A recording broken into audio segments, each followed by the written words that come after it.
What if you could step away from every responsibility for 40 days? No emails, work calls, or guilt, and rediscover what truly makes your heart sing. Imagine this. A grant not only covers your duties while you're gone, but also gives you $25,000 to explore anywhere in the world. It covers airfare, ground transportation, lodging, meals, experiences, all of that. And the only rule? Disconnect completely and immerse yourself in things that make your heart sing. Over the next 40 days, I'll be sharing my journey with this exact challenge. So whether I'm snorkeling with sharks, hitchhiking in the back of pickup trucks, trekking across the Serengeti, tracking big game, struggling to breathe and not freeze to death on the top of the 20,000-foot mountain, or breaking bread with new friends from around the globe, I hope you'll join me on this journey.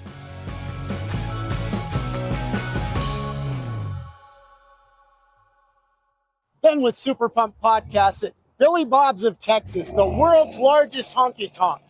So tonight, this will be packed. There will be hundreds of people here lined up, waiting to get into Billy Bob's, waiting for the live music, the gift shop, the pool tables, the video games, the mechanical bull, dance lessons, pizza, honky tonk. I mean, everything under the sun you can imagine, including live bull riding. But none of this happens if they don't slay the turnover problem and get employees to do the work that creates all this. So I want to show you something around back. And it's one of the secret sauces of Billy Bob's that helps them be successful. And I know there are lessons in that for you. So one of the great ways Billy Bob's recognizes and praises and rewards their top performing employees to do all the things that need done here at the world's largest honky tonk is, instead of them parking 100 miles away in Denton, Texas, up north, in some of these crazy auxiliary lots, they reserve spot number one. This is the premier spot in the entire lot.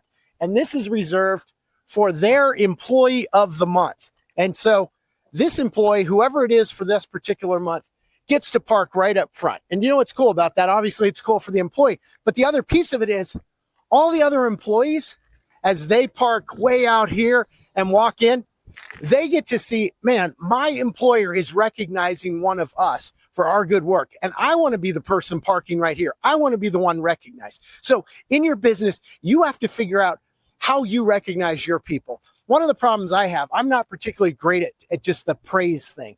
My wife is really good at it. I'm a little not good at it. And so what I came up with was my own system, and I call them spot rewards. So sometimes for me, it's easier to show people how I feel about their work than to tell them. What I do is with spot rewards, when I'm in the business and I see someone doing something well, I pull one of these out of my pocket. So if I know this employee goes for Starbucks every morning, hey, here's a $20 Starbucks card. Thanks for doing a fantastic job. This particular area was great, or the way you handled that employee was fantastic. Or another way I like to do it, food insecurity is real. Bang, here's a $50 Kroger gift card. Thanks for doing a great job. You do it in front of the rest of the crew too. Thanks, Bill, you were fantastic. I know you had 12 extra loads of trash to take out and you did it with a smile. I appreciate that. Or maybe it's one of your younger workers and they love DoorDash. Spam, DoorDash for them. Or same worker, maybe some Amazon gift cards. My brother, if I want to motivate him, you know what does it? Mickey D's. He loves himself the Big Mac meal and a couple of big drinks. He is motivated to help me out. So this is the way you do it. Chick-fil-A, that's one that motivates my son. As you think about your employees and slaying the turnover dragon, you want to figure out those ways to praise them, to recognize them, and to reward them for doing the good work. And if you can do that, you can build up your business to be something special, just like Billy Bob's of Texas, which is the world's largest honky tonk, which is someplace that people love to go because their people love to work here and they make their guest experience so fantastic. So if you're down in Fort Worth, Texas, you have to stop by Billy Bob's, throw on some boots, get yourself a hat and a shirt and some jeans and have some fun. Thanks for joining me today. I hope you have a super pumped day. If you need any help, SuperPumped.com. Love to help you out. If you've ever dreamed of pressing pause and rediscovering what makes your heart sing, I invite you to follow along on our YouTube channel or on Super Pumped Life on Spotify or Apple Podcasts. I'll be posting every day, not only a podcast, but updates, stories, bonus coverage, and reflections through this Super Pumped adventure. If you enjoyed today's show, I would be so grateful if you told your friends about it, and also if you subscribed or followed us so that you don't miss future episodes. If you're one of our awesome audio-only listeners, I would encourage you to go over to YouTube to see the incredible video footage of all that is going on in this 40-day Super Pumped adventure in the wilderness. Ben with Super Pumped Podcast. I am fired up today as we wrap up the last 3 episodes of our turnover series. Today we're talking about, just as a whole, the idea of the recruiting phase of slaying the turnover dragon. So there's 3 phases: recruiting employees, onboarding, and then retaining. Today I want to give a summary of the recruiting phase. And if you've missed any of the episodes, go back, check them out. We'll go into a lot more detail. But today I want to talk about how the ugly guy can get the girl. The guy who's not the best looking, who's not the tallest or richest or has the best job, but they can still find that connection. I am living proof. I am hitting way out of my league with my wife. I'm going to let you in on a little secret to that, and I hope it helps you as you think about recruiting in your business as well. When you think about recruiting or trying to get a date, right? You're out there and you just want to connect with someone. It's the same with employers. You have a need and you want to connect with people, right? The first thing I'm going to tell you is you can do this 2 ways. You can go out on all kinds of dating apps and let the algorithms figure it out, and it may work and it may not. There's certainly success stories, but there's also a whole lot of heartache and failure.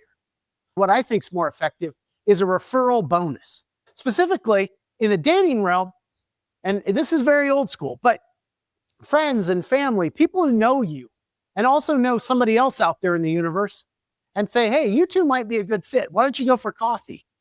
That has a much higher likelihood of being successful. It's the same in business. You can put your job on all kinds of job boards and throw a lot of money into that.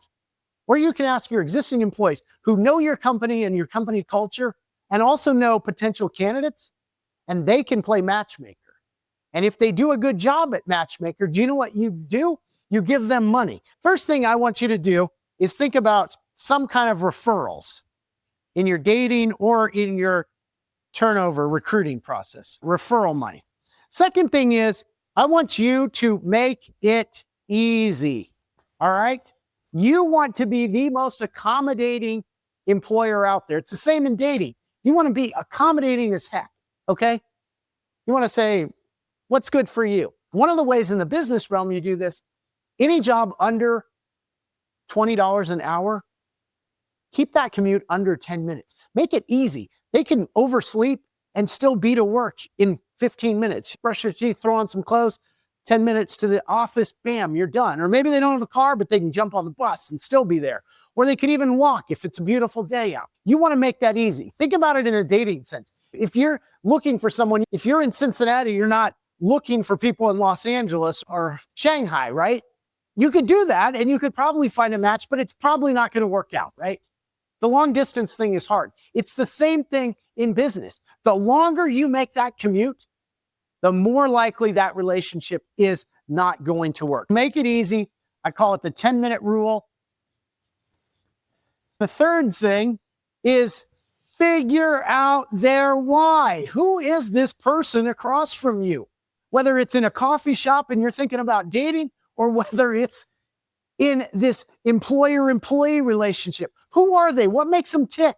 Why do they want a job right now? What are they looking for in life? The more you can drill down on that, the more you can figure out, is this a fit first and foremost? Because not everybody is. And if it's not, that's okay. That's a cool thing. It's better to know early on than to go down that road for weeks or months or years. If you missed the jump off the train episode, it's the first one, I think, in the whole podcast. Check that out, because sometimes you can barrel down the track with the wrong person. It can put you a long ways off course. But anyway, figure out their why. And do you know what? People love to talk about themselves. They love to share their experience. They love to be heard. In dating, if you are a good listener, that goes a long way. There can be an arrogant guy who's rich and famous and beautiful and that kind of thing.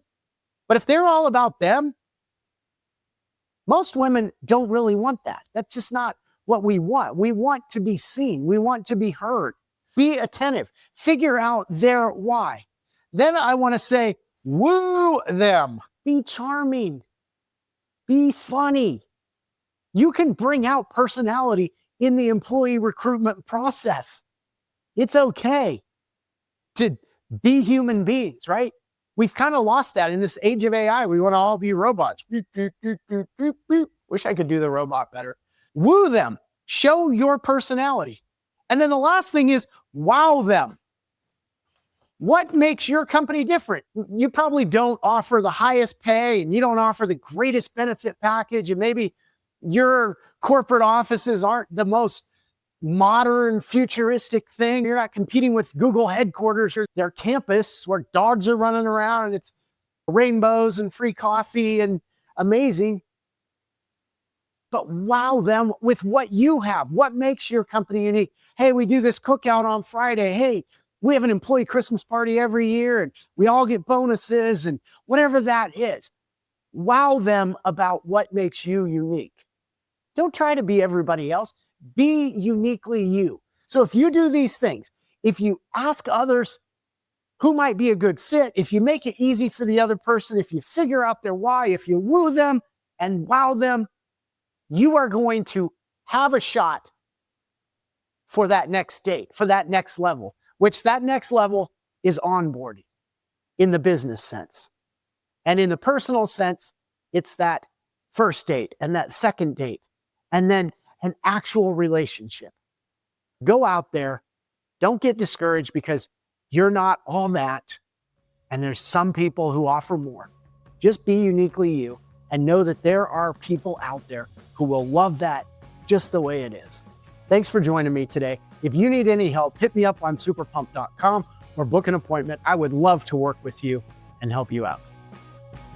If you've ever dreamed of pressing pause and rediscovering what makes your heart sing, I invite you to follow along on our YouTube channel or on SuperPumped Life on Spotify or Apple Podcasts. I'll be posting every day, not only a podcast, but updates, stories, bonus coverage, and reflections through this Super Pumped adventure. And if you're one of our awesome audio-only listeners, I would encourage you to go over to YouTube to see the incredible video footage of all that is going on in this 40-day Super Pumped adventure in the wilderness.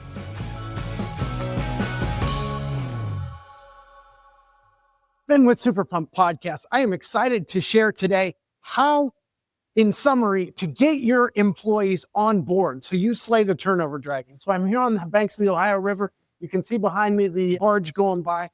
But the whole recruiting process, if you don't actually get them on board and productive in your company, it's all for naught.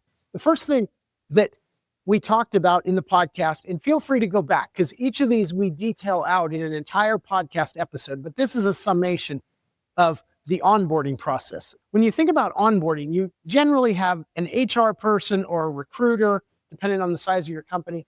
They do that phase of things. But then when you go to get them on board, there's often a handoff. And what I see in many companies is just clunky. First thing you want to do when you're on board is you want to have a super clean handoff. And we actually did a video on this with football fumble.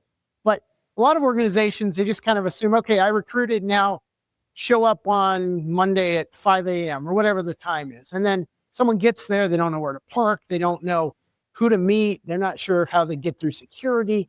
Really, if the recruiter or the HR person who hired somebody can help with just a couple more minutes of getting them comfortable and handing them off to either their manager or the trainer or whoever's going to be working with them in the onboarding process, that is critical. Now, here's the second thing, and this is a big one. And we talked about this in the previous episode, but we want to do a review of the why during the handoff. When the recruiter is handing off the new hire to their manager or to the trainer. They want to say, this is Delaney, and we've hired Delaney because she did incredible work at this company. She spearheaded this project, and we really see a lot of potential in her, or we just like her tenacity, or her references were glowing, or whatever it is. So you're revisiting that, and you're sharing with the new hire what is important about this person, what makes them unique. Continue to connect on that human level. Then the second part of the why is, not only is it why about them, but it's also, why does this work matter? We're all on the same page. Everybody wants to do work that matters. And if we don't convey why this work matters, there's no reason to stay other than the paycheck. And often somebody else will be offering more. Continue to communicate the why of the jobs. Then there's what I call the Goldilocks principle. This is the idea that if you come in too cold on the training, if you just kind of throw someone into a new job, they're going to be overwhelmed, and they're probably not going to stick around because they're going to be like, whoa, this is freaking me out. But if you come in too hot and you decide that you're going to help this person for the first 4 months, then by the time you get through that training process, they've come to believe that only doing a portion of the job is the only thing they're capable of. I tell a story of how my brother, Tony, who has special needs, has seen this both directions, where people throw him into a job with almost no training, and then he's not got it figured out, he hasn't learned it, and he washes out. Either they fire him or he gets freaked out and he ends up not wanting to go back. But the other way is where he's had a job coach for like weeks and weeks and weeks. He gets used to doing only part of his job, and then when the job coach disappears, it's like, wait a minute, how am I supposed to do all of this? And he gets overwhelmed on that side, and then he can't ratchet it up. One of the things I did, at least, and it worked for me, was each day a certain percentage of the job we were going to hand to the person, which lends us naturally to the 3 T's of training. Most people are going to focus on the first T, which is what I would call the either tasks or the technical. That's the nuts and bolts of what they're doing. If you're a dishwasher, here's how you wash the dishes, you spray them, this, that, and the other. Or if you're a computer engineer or HR, here's how we do the thing. The very specific things that you're output producing. And as a type A hard charger, I blew this so long, needlessly, in my business, where I would just hammer on this, and then they'd wash out, and I couldn't figure out why. And what I realized was there's 2 other T's. There's the terrain, meaning people have to be comfortable in the building, where they keep their lunch, where they go to the bathroom, where they park. All of those things matter. That terrain that they're in every day. If it's an office job, if it's remote, it's a little different, but there's also terrain there too that's maybe even harder to navigate. And then the third T, and this is probably the most important, and I've learned this one from my wife, who is very relational, is that the tribe matters. Integrating that new hire into who are they working with? What are those people like? What are their interests? What are their passions? If you don't get them into the tribe, if they feel no connection, pretty quickly they're going to wash out. That's the 3 T's of training. And then the last thing we talk about is sequencing. You can train someone up, you can show them the ropes of the building, you can get them onboarded with the tribe, and they can learn these tasks. Tasks and training go together. But if you don't sequence those tasks correctly, you're going to have a problem. And I talk about how you can do everything right with the creation of a latte. You can pull a proper shot. You can put the proper amount of syrup in. You can put really proper amount of whipped cream and all the different things that go into that. Steam the milk correctly. But if you add those to the cup in the wrong order, it comes out gross. Meanwhile, if you put them in correctly, they're fantastic. You can have someone where you do all this work, teaching them the task, getting them on board in the tribe, and they're sequencing things wrong. And then all of a sudden, as an employer, you're frustrated because you're like, hey, they're not putting out the way we would like with the output, or we're not getting the results, or their work's just shoddy. Maybe they're doing it in the wrong order. I see that a lot, where we drop the ball on not only teaching the tasks, but properly sequencing the tasks. These are 5 ways that you can onboard your employees better. You can start slaying the turnover dragon. If you missed any of these particular episodes, I would encourage you to go back, check them out. If you have any questions, hit up superpumped.com or book a consultation. I'd love to talk to you more about what you're dealing with in your organization. We are here to help. Thanks for joining me today. I hope it was helpful, and I'll see you next time.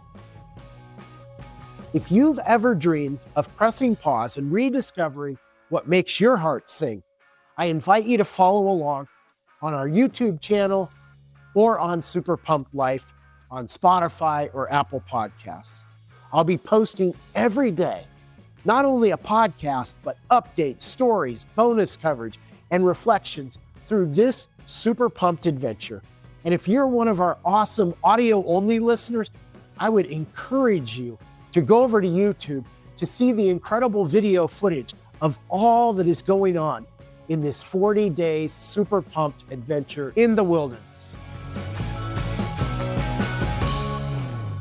Ben with Super Pumped Podcast, and I am looking across the Ohio River at the Cincinnati Bengals Stadium. The Bengals have historically been one of the worst franchises in the NFL. And one of the reasons is they aren't able to retain their talented players. They've been voted in terms of locker room amenities and some of those little niceties in the organization as one of the bottom ranked teams in the NFL. As you think about slaying the turnover dragon in your organization, I want to help you retain those high performing players so that unlike the Bengals, you don't see them doing their high performance for some other competitor.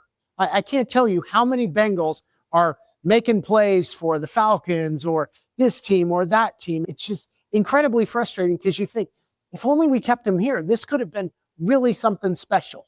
Slay the turnover dragon by retaining your people. The first thing I want to tell you is hiring bonuses. This is for employee retention, and this is a review.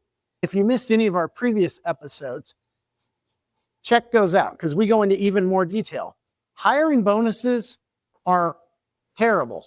They are going to get you people who come, do enough to get the bonus, whether that's at the 3-month mark or the 6-month mark or the year, and then they're going to go chase the next one. And they're going to make your current employees mad. I can remember this offseason, they were throwing all kinds of money at a particular rookie who really hadn't even produced in college. And some of the existing players for said Bengals were really irritated. They were like, what about us? That's exactly what hiring bonuses do. Think about your cell phone provider where they're offering free phones and this and that. And you call them up and you're like, hey, I want that. And they're like, oh, we take you for granted. Nah, that's not for you. That's for the new people. Then you're like, heck with that. I'll go to the other competitor. All of a sudden, not only are you not keeping them, the new hires, but you're also losing your existing people. As much as possible, stay away from hiring bonuses. And hospitals and nursing are one of the worst in this. So if you're in that field, hit me up. I would love to give you a better formula than the way you're doing it. So that's the first thing.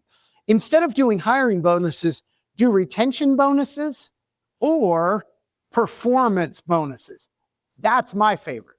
In other words, if you perform your role and stick with us, we're going to reward that. We're going to throw our money into that. How cool is that? In our cleaning business, we had the performance and retention bonuses at Christmas when everyone needs money, of course. And then in May, when for a lot of people who had kids, we're trying to pay for those summer camps or maybe put a deposit down on some kind of a little vacation or whatever it was. Then we had a third one in August, again, because we had a lot of workers who had families, and man, these back to school lists are amazing. Those 3 times, August and May and December, for performance bonuses, really helped our employees out. They really looked forward to them. It helped us retain those employees. Another thing is all about promotion. Most companies believe they have a clear, defined role of how you get from whatever position you're in now to the next level. But the reality is, even though the HR people and the executive suite think you have it, most of the frontline and middle managers don't see those paths. You've got to make those paths clear. You've got to have promotion paths. Then the second part of that is promote from within. Because those are the people you already know. They're a known commodity. You're rewarding them. Think about what it does. You move this person up here, and then this is backfilled, and you're just, each person's kind of jumping up a row. Or maybe this person gets promoted, and then this one moves up over here. The more you can do that, the more you really embolden your employees to perform at a high level for you. Then there's the whole thing about B's. Bees and retention are a key thing. And I want you to remember 3 things about bees. First off, bees know their roles. So many organizations I see, they throw people in and one minute they're doing this, the next minute they're doing that, and then they're in trouble because they didn't do this. And it's not clearly defined job duties. My daughter went into a job and a year and a half into it, she still didn't have a job description. And it was wishy-washy and it just stressed her out, infuriated her. And guess what? She left that job. Have known roles. Bees know that. You have roles like worker bees, drone bees. Everyone has a role. Queen bees. Second thing is have a clear objective. For bees, they make honey, right?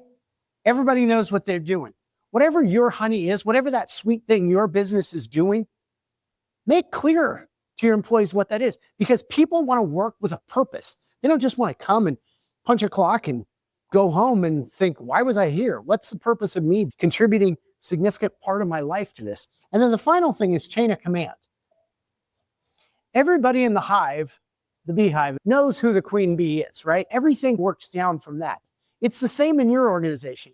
If there's an employee and they're getting directions from 5 different people, a shift lead and a GM, and there's someone, maybe an associate GM, and then a regional person and an owner. I've been guilty of this as an owner, where I'm given directives that completely contradict my managers and my frontline shift leads, and the employee just doesn't know what to do. And you know what they do when they don't know what to do and get stressed? They leave. Remember the bees. Clear roles, make something sweet, know your chain of command. And then the final thing, and this is one I've had to learn the hard way, is praise and recognition. Employees want to be verbally praised for doing a good job. Now, early on in my career, particularly in ownership and management, I thought, if I'm not saying anything, that means you're doing a good job. But that's not how people work today. They want to know they're doing a good job. They want to be affirmed, and you have to do it. For me, that's been a hard lesson, but you can do it. One of the ways I realized was sometimes it's easier to show it than to just speak it. I developed a program called Spot Rewards, where I would go into particular accounts, particular business units I had, and I'd walk the floor and I'd just take a look around, see what was working. And then in my pocket, I had gift cards, and I would pull out a $25 Kroger gift card or a $15 Starbucks gift card. And I'd say, man, your break room really looks spectacular. Here's a $15 gift card. You know what? People love that. Not only praise them, but recognize them, give them spot rewards, continue to encourage the behaviors you want. If you can do all these things, or even pieces of these, you are well on your way to retaining your people, not being like the Bengals and losing all your great people and having them perform for someone else.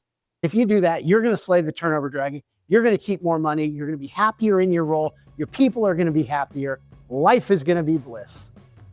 Thanks for joining me today. If you want any help with this, hit me up at superpumped.com. Thanks for joining me, and I hope to see you next time. Along this journey, I'm not just seeking adventure and renewal. I'm carving out space we so often don't have, to think about and to ponder and to meditate and to pray on life's bigger questions. What is the meaning of life? Where does God exist? Does God exist? How do I fit into the cosmos? What is my purpose? These things that so often we just can't even take the time to put the mental energy into. I have 40 days to dig into that. And along the way, I hope I can muster the courage to be vulnerable, to share some of those struggles that I'll be going through, and also some of the cool discoveries and thoughts and adventures that come my way. I would be so grateful if you told your friends about it, and also if you subscribed or followed us so that you don't miss future episodes. If you're one of our awesome audio-only listeners, I would encourage you to go over to YouTube to see the incredible video footage of all that is going on in this 40-day super pumped adventure in the wilderness. Thanks for joining me today, and I will see you tomorrow.